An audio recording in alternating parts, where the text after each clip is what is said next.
મુખ્યપ્રધાન વિજય રૂપાણી પણ આજે ઉત્તરાયણના પર્વમાં સહભાગી બનવાના છે। ખાડિયા પુલ પર તેઓ ટૂંક સમયમાં પહોંચવાના છે। અમદાવાદ ખાતે આવેલું છે ત્યારે ત્યાંથી અમારા સંવાદદાતા મિહિર સોની જોડાઈ ચૂક્યા છે। મિહિર, ઉત્તરાયણના પર્વની સૌ કોઈ ઉજવણી કરી રહ્યા છે ત્યારે રાજકારણીઓ હોય કે સામાન્ય વર્ગના લોકો હોય, તમામ સૌ કોઈ આજે ટેરેસ પર જોવા મળશે અને સાથે જ ડીજેના તાલે ઝૂમી રહ્યા છે લોકો। આપ જ્યાં ઉપસ્થિત છો ત્યાં કેવા પ્રકારનો માહોલ?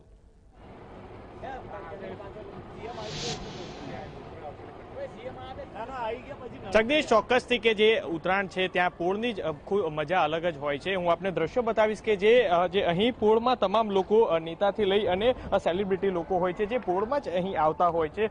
હાલ તમામ લોકો દ્રશ્યો જોઈ શકો છો કે હાલ પતંગ ચગાવી અને કાપ્યો છે એની જે બહુ મારી રહ્યા છે।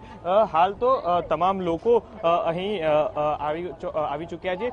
ખાસ મુખ્યમંત્રી હમણાં થોડીક જ મિનિટોમાં અહીં પહોંચશે અને તમામ અહીં જે બંદોબસ્ત રાખવામાં આવ્યો છે। મુખ્યમંત્રી સાથે ખાસ વિદેશી મહેમાનો પણ અત્યારે હાલ હાજર છે, તે પણ અત્યારે હાલ પતંગની મજા લેતા હોય છે। જગદીશ, મહત્વનું છે કે અહીં જે રાયપુર, ખાડિયા અને કાલુપુર જે વિસ્તાર છે ત્યાં જે પોળો છે ત્યાં આગળ લોકો બહારથી લોકો અહીં આવતા હોય છે અને તમામ લોકો અહીં આજે મજા ઉત્તરાયણની ખાસ અહીં માણતા હોય છે। સાથે જ અહીં તમામ લોકો અલગ અલગ થીમ ઉપર પણ અહીં આવી અને ધાબા ઉપર ખૂબ જ સેલિબ્રેશન કરતા હોય છે। હાલના દ્રશ્યો છે કે હવા પણ આ ફેરી ખૂબ જ સારી છે, જેના કારણે પતંગ રશિયાઓ પતંગની અત્યારે હાલ મજા માણી રહ્યા છે।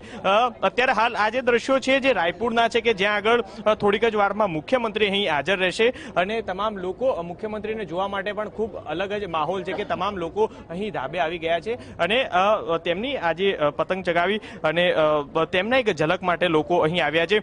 સાથે જ અહીં રાયપુરની જો જગદીશ વાત કરવામાં આવે તો અહીં ઘણા સેલિબ્રિટી પણ અહીં આવતા હોય છે, તે પણ અહીં આજે પતંગ ચગાવી અને મજા માણતા હોય છે। હાલ તો જગદીશ માહોલ ખૂબ જ સારો છે અને લોકો પતંગ રશિયાઓ વહેલી સવારથી ધાબા ઉપર ચડી ગયા છે। ડીજેની તાલ સાથે અત્યારે હાલ પતંગની તે લોકો મજા માણી રહ્યા છે। જગદીશ, બિલકુલ મિહિર, ગગન ચુંબે ચીલ, સાવધાનીમાં ન રાખતા ઢીલ, કારણ કે આ કહેવું એટલા માટે બની રહ્યું છે કે ભારે ઉત્સવમાં ક્યાંક લોકો તેમના જીવને પણ જોખમમાં મૂકતા હોય છે। તો આ દ્રશ્યો અમે આપને બતાવી રહ્યા છે। મુખ્યપ્રધાન વિજય રૂપાણી અમદાવાદના ખાડિયા વિસ્તારમાં જ્યાં ટેરેસ પર જશે અને તમામ પતંગ રસિકોની વચ્ચે તેઓ પણ પતંગ ચડાવશે અને તેઓ પણ આજના આ પર્વમાં સહભાગી બનવા માટે અમદાવાદના ખાડિયા પર આવી પહોંચશે। ગત વર્ષે પણ તેમના પત્ની અને તેમના પુત્ર સાથે તેઓ ખાડિયા આવ્યા હતા, જ્યાં ધારાસભ્ય જે તે સમયના તત્કાલીન ધારાસભ્ય ભૂષણભાઈ ભટ્ટના ટેરેસ પર આવ્યા હતા અને તેમણે સૌ કોઈએ એક સાથે પતંગ ચડાવ્યા હતા।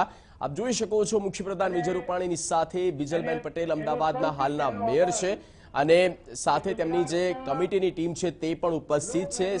સૌ કોઈનું સીએમ વિજય રૂપાણી અભિવાદન ઝીલી રહ્યા છે। ફૂલહાર સાથે તેમનું સ્વાગત પણ કરવામાં આવ્યું અને અત્યારે એ સમય આવી ગયો છે, ઘડી આવી છે જ્યાં ખુદ તેઓ પણ પતંગ ચડાવશે અને એક સંદેશો પણ પાઠવશે। સાથે જ આજના આ પર્વની સૌ કોઈ ઉજવણી કરે અને ઉજવણીને લઈને અભિનંદન પાઠવશે સીએમ વિજય રૂપાણી અને ટૂંક સમયમાં તેઓ ટેરેસ પર જવાના છે। મકર સંક્રાંતિનો પર્વ આમ તો સમગ્ર દેશભરમાં ઉજવાતો હોય છે, અનોખી રીતે ઉજવણી કરવામાં આવતી હોય છે અને રાજ્યે તેના નામ પણ અલગ અલગ હોય છે। જો કે ગુજરાત અને ઉત્તર ભારતની વાત કરવામાં આવે તો તેને ઉત્તરાયણ કહેવામાં આવે છે। સંસ્કૃત શબ્દ છે ઉત્તરાયણ અને ઉત્તરાયણ પરથી તેનું નામ પડ્યું છે ઉત્તરાયણ। મકર સંક્રાંતિનો આ પર્વ અને દક્ષિણ ભારતની વાત કરવામાં આવે તો દક્ષિણ ભારતમાં પણ તેની એટલી જ ઉજવણી થતી હોય છે અને દક્ષિણ ભારતના લોકો તો નવા વર્ષની જેમ તેનું સેલિબ્રેટ કરતા હોય છે। તેને સાથે જ રાજ્યો અલગ અલગ પ્રમાણે તેના જે વાનગીઓ છે, તેની જે મિષ્ટાન હોય છે તેમાં પણ બદલાવ જોવા મળતા હોય છે। ઉત્તર ભારતમાં તો મમરાના લાડુ સાથે ચીકી, તલપાપડી ખાવાનું વધારે તેનું જે રસ જોવા મળતો હોય છે અને તમામ આજના મકર સંક્રાંતિના આ પર્વ પર રાજકારણી હોય, સેલિબ્રિટી હોય કે સામાન્ય વર્ગના લોકો હોય, નાના બાળકો હોય, બુજુર્ગ હોય કે આજના યુવાધન હોય, આજનું યંગસ્ટર્સ હોય, તમામ સૌ કોઈ આ ટેરેસ પર ચડી જતા હોય છે અને કાપ્યો છે ને બૂમો સંભળાતી હોય છે, ડીજેના તાલ સાથે ઝૂમતા હોય છે અને રાત્રિના સમય પણ માહોલ અને નજારો ખૂબ જ અનેરો જોવા મળતો હોય છે, કારણ કે તુક્કલોનું પણ અવકાશી માહોલ જામી ચૂકતો હોય છે।